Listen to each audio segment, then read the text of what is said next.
আওয়ামী লীগের লুটেরার, বিএনপির লুটেরার, এই লুটেরারদের পরিচয় একটাই, তারা হচ্ছে ব্যাংক খেলাপি, ভোট ডাকাত, তারা হচ্ছে ব্যাংক ডাকাত। দেশের রাজনীতিতে আবারও উত্তাপ ছড়িয়েছে ঋণখেলাপি ইস্যু ঘিরে। সম্প্রতি এক আলোচনায় হ্যাজনেড আব্দুল্লাহ কড়া ভাষায় প্রশ্ন তুলেছেন, বিএনপির ভেতরেই যখন একাধিক ঋণখেলাপি নেতা রয়েছেন, তখন শুধুমাত্র আওয়ামী লীগকে দায়ী করা কতটা যৌক্তিক। তার মতে, রাজনীতিতে দুর্নীতি বা ঋণখেলাপির দায় কোনো একক দলের নয়, বরং ব্যাংক-লেড ন্যাশনালিস্ট পার্টি ও আওয়ামী লীগ উভয় দলকেই আত্মসমালোচনার জায়গায় আসতে হবে। হাসনাত আব্দুল্লাহ বলেন, জনগণের সামনে নৈতিক রাজনীতি প্রতিষ্ঠা করতে হলে দলীয় স্বার্থের মধ্যে উঠে সত্য স্বীকার করা জরুরি। না হলে ঋণখেলাপি ইস্যু শুধুই রাজনৈতিক হাতিয়ার হিসেবেই ব্যবহৃত হবে। এদিকে এই বক্তব্যকে কেন্দ্র করে রাজনৈতিক অঙ্গনে শুরু হয়েছে নতুন বিতর্ক। বিশ্লেষকদের মতে, ন্যাশনাল সিটিজেন পার্টি সহ নতুন রাজনৈতিক শক্তির উত্থানের প্রেক্ষাপটে পুরনো দলগুলোর এই দুর্বলতাগুলো আরও বেশি করে সামনে চলে আসছে। সব মিলিয়ে প্রশ্ন আমার অবস্থান ঋণখেলাপিদের বিরুদ্ধে, লুটেরাদের বিরুদ্ধে, যারা ব্যাংকের টাকা গত 17 বছর বা আসলে আমরা এই কিছুদিন নির্বাচনকালীন একটা বিষয় পরিলক্ষিত করেছি।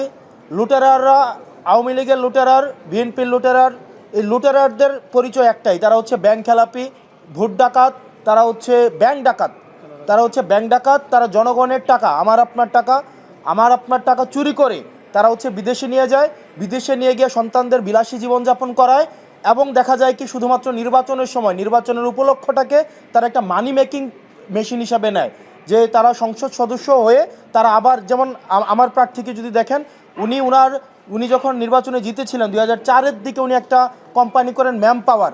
ওই ম্যান পাওয়ারের মধ্যে উনি নিজে হচ্ছেন ডিরেক্টর, ওনার ছেলে হচ্ছেন একটা অংশ, ওনার ওয়াইফ হচ্ছে একটা অংশ, অর্থাৎ নিজের নামে লাইসেন্স নিয়ে নিজেই কাজ করবে এবং সেই টাকা আবার বিদেশে পাচার করবে।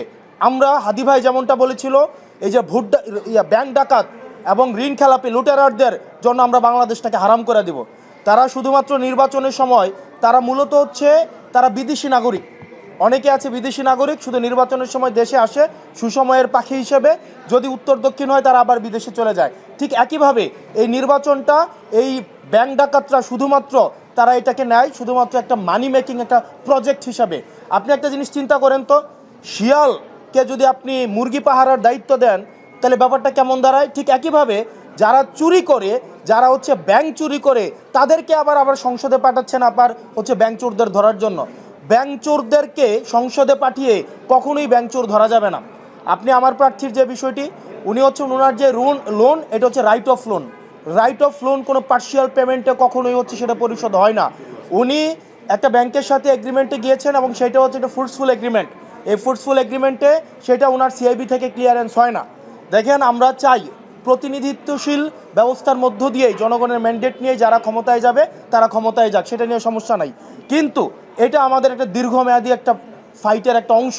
আমরা কোনো ঋণ খেলাপিদেরকে কোনো একটা এই ধরনের একটা ফাইটে আমরা অংশগ্রহণ করতে আমরা তাদেরকে কোনোভাবেই, জনগণ তাদেরকে অ্যালাউ করবে না। এই ঋণ খেলাপিদেরকে আমাদের জনগণ প্রত্যাখ্যান করেছে 5ই আগস্টের মধ্য দিয়ে, পরবর্তীতে নির্বাচন কমিশন প্রত্যাখ্যান করেছে, আপিলেট ডিভিশন প্রত্যাখ্যান করেছে, আজকে হাইকোর্ট প্রত্যাখ্যান করেছে। তারা যে কোনো প্রক্রিয়া, আমরা আবার দেখেছি 2100 কোটি, 1700 কোটি, 254 কোটি নিয়ে অনেকে হচ্ছে বিভিন্ন ব্যাকডোর মেকানিজমের মধ্য দিয়ে নির্বাচনে আসছে। ঠিক একইভাবে তাদেরকে 12ই